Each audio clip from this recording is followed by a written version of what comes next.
I love Dominicans. They are loud and there's not really personal space with them, which is, I like some of the other culture that neighbors and stuff, like everyone, you're basically, if your neighbors, your family, you go into each other's houses and just like, you're like, oh, okay. But they're very loud, they're very blunt, which takes, Americans were kind of more conserved, I feel like. But I just remember, because we just talked about food, I like the Dominican food. And I remember a few times the Dominicans, they just be like, oh, do you like the Dominican food? I'm like, yeah, I do. They're like, oh, it looks like it. And I'm like, oh, thanks. Like, or like, oh, you're getting a little fatter. And I'm like, dang it. Like, I'm glad you're telling me that so I, can fix it. But they're just no shame. Which sometimes I feel like I need to be careful because now I kind of picked up on it. I'm like, I don't know, more blunt. But I kind of like it because they're like, there's no holding back. Like I said, they're loud, so they always have loud music. It's not really quiet in a Dominican community unless you live out in like El Campo, which is like the countryside.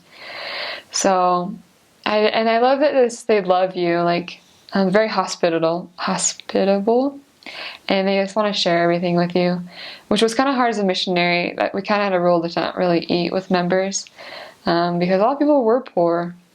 I remember I was in training and there's a phrase there that they use there called, like, if you're eating and someone comes by, you say bien tiempo, which means like, do you want any?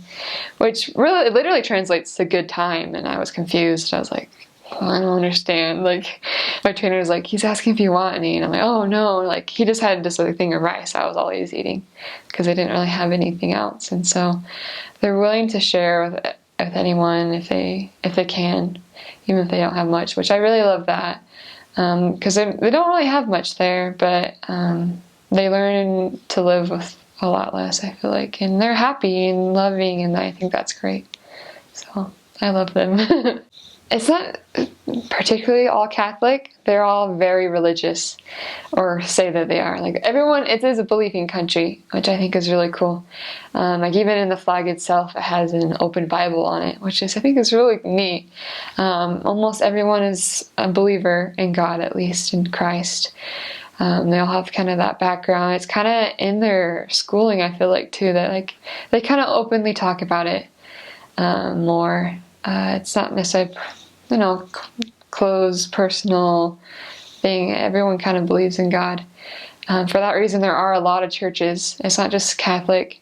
Like, I remember one of my areas, we lived in front of a Seventh-day Adventist church, and down the street was a Pentecostal church, and right next to that church was our church.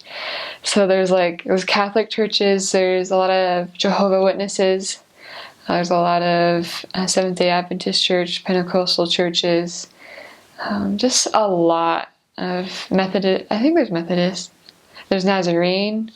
There's so many beliefs there because they're just so believing, which I think is really awesome that they have that background and that they openly talk about it, which I think is cool.